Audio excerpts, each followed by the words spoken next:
So we're moving into Kairos. We got to finish our story here. Okay. This is part of where we were going. So Kairos is a Greek word.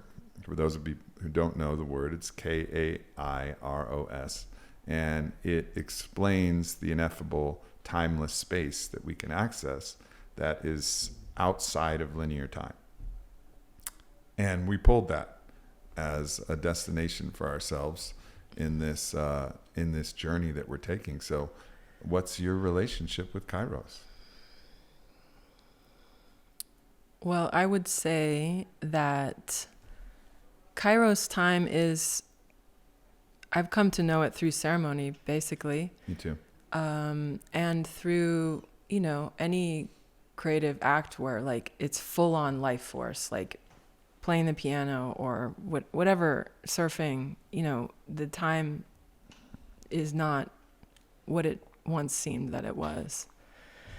But also just thinking about time as an actual ingredient in one's life, I think is really interesting too. If you think of like just sort of the alchemy of one's life, how,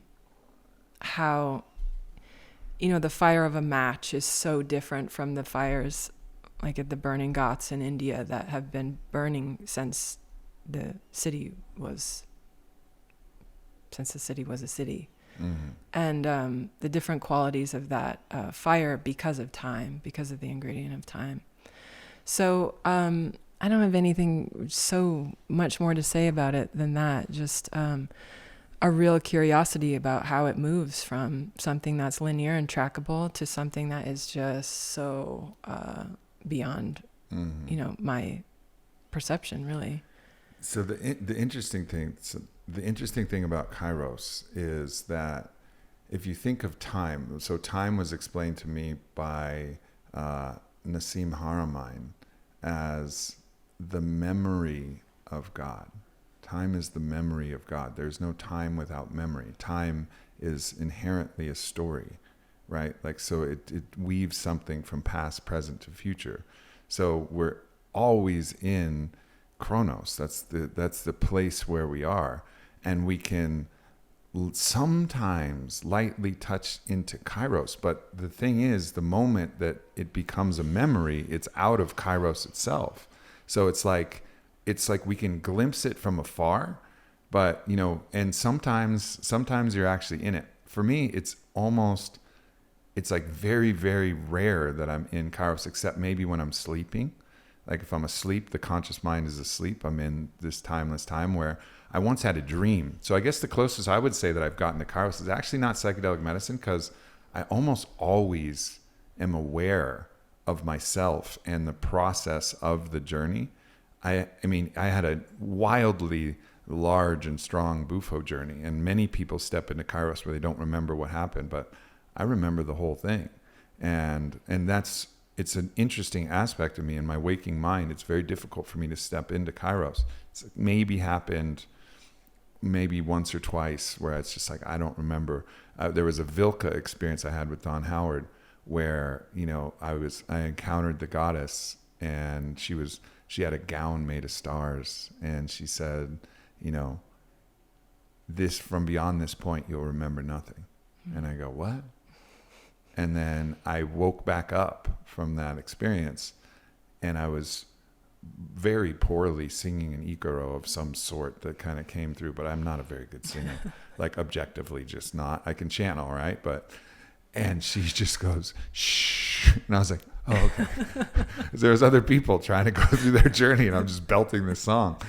But in a dream, I remember I had a dream where I was with my mother's horse, and I was with this horse Germanicus, which was a Frisian stallion, which I had a very strong relationship with. Not as strong as my mother's horse, but I'd watched this horse grow up from, a young horse into a full, beautiful black stallion, and, ridden it many times and gone to visit it in the stables. And I had a dream with Germanicus of a whole lifetime where we lived, where we were just on a journey and journeying through different lands and in different battles and different situations. I had a whole lifetime of a dream. And it was probably in one fraction of one cycle of sleep, that I had a whole lifetime that I lived with this horse. And I woke up from that dream like, holy shit, I just dreamt a whole lifetime. Wow. And that, I guess, would be an example of Kairos. Yeah. Like, what was that? Yeah. It's like the thing expands inside. You have a little you have a minute, a measured amount of time, and then inside I mean, of it was probably, my eyes were fluttering. You know, I'm in REM for a couple minutes. Yeah.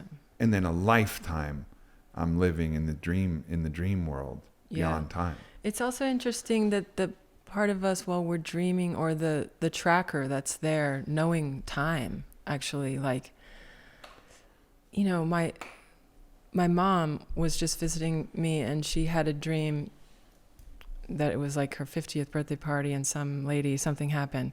And she's telling me this dream, and we're walking, and in my mind, I'm like, what happened 50 years ago, you know, to this day? I'm not going to trip on my mom. I'm just going to let her have her own dream process. So we're just walking. She's like, oh my God, 50 years ago to yesterday is the day I married your father. And I was like, oh my God, what is the tracker inside of us that knows that 50th year is about to happen, and sends the mom a dream with a 50th birthday party, so that she can actually go back and recognize the significance of this day? Like, who is that in the storyline of our archetypes? The one who's just like, no matter what we're doing, remembering, a year ago this occurred, 10 years ago. You know, even though time in some ways doesn't exist anyways, but there is still a measurer that's helping us. And I think it's the aspect of God that has memory. Yeah. And some people call that the Akash, you know, but as soon as there's movement, there's memory. The only place without memory, and the only place where Kairos truly exists, is unicity. In unicity, in absolute unicity, which is stasis, it's stillness.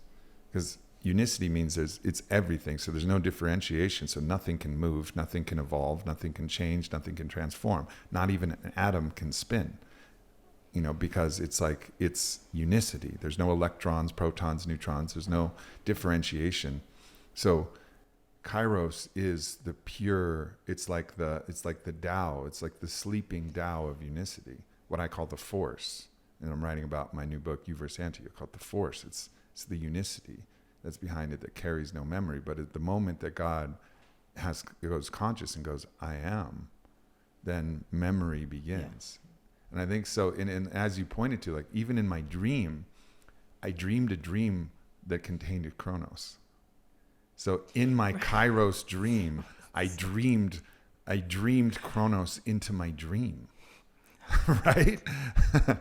Like, now we really have to do Kegels. We're so far out. We're just like, where are we? Like, bring it back. Oh my God. Sacred erection, let's go. Thank God there's time. Thank God we are just right here. Yeah. Oh my God.